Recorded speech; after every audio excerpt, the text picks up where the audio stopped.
জাতীয় সংসদ নির্বাচন ঘনিয়ে আসার সঙ্গে সঙ্গে বিএনপির মধ্যে মনোনয়ন নিয়ে কেন্দ্র করে বিভেদ আরও তীব্র আকার ধারণ করেছে। এ নিয়ে বিবৃত দলটির নীতি নির্ধারকরা মনোনয়ন বঞ্চিতদের গুলশান চেয়ারপারসনের কার্যালয়ে ডেকে এনে বিরোধ মেটানোর চেষ্টা করলেও তৃণমূলের নেতাকর্মীরা আশঙ্কা করছেন আসনগুলোতে দ্রুত সমাধান না হলে পরিস্থিতি আরও অস্বস্তিকর হয়ে উঠতে পারে।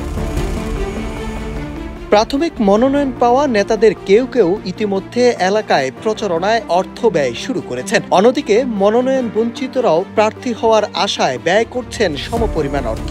বঞ্চিতদের কর্মীরা বিভিন্ন এলাকায় মহাসড়ক অবরোধ, বিক্ষোভ মিছিল ও সমাবেশ সহ নানা কর্মসূচি পালন করে প্রার্থিতা বদলের দাবি জানাচ্ছেন। আবার ঘোষিত সম্ভাব্য একক প্রার্থীর সমর্থকরাও পাল্টা কর্মসূচি দিচ্ছেন। এসব ঘটনায় দলের ভিতরে বিভেদ বৃদ্ধি পাচ্ছে এবং বিএনপির ক্ষতির বিপরীতে প্রতিদ্বন্দ্বী অন্য দলগুলো লাভবান হচ্ছে বলে জানা গেছে।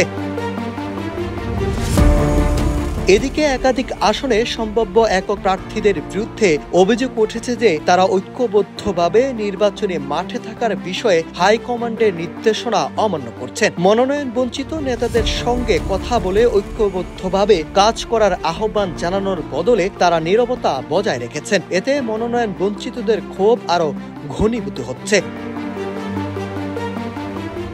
বিএনপির একাধিক সূত্র বলছে, আসন ভিত্তিক কোন্দলের কারণ প্রার্থীদের দুর্বলতা ও মনোনয়ন বঞ্চিতদের অবস্থান পর্যালোচনা কাজ করছে দলের একটি বিশেষ টিম। তাদের পর্যবেক্ষণের ভিত্তিতে প্রার্থী তালিকায় পূর্ণ মূল্যায়নের সিদ্ধান্ত নেওয়া হবে। এদিকে বিএনপির দায়িত্বশীল নেতারা বলছেন, ক্ষোভ ও বিভেদ থাকার সত্ত্বেও দলের ঐক্য রক্ষাকে সর্বোচ্চ গুরুত্ব দেওয়া হচ্ছে। বিক্ষোভ কমাতে মনোনয়ন বঞ্চিতদের পর্যায়ক্রমে ডেকে এনে বোঝানোর প্রক্রিয়া চলছে। তারা আশা করছেন দ্রুতই এই সংকট নিরসন হবে।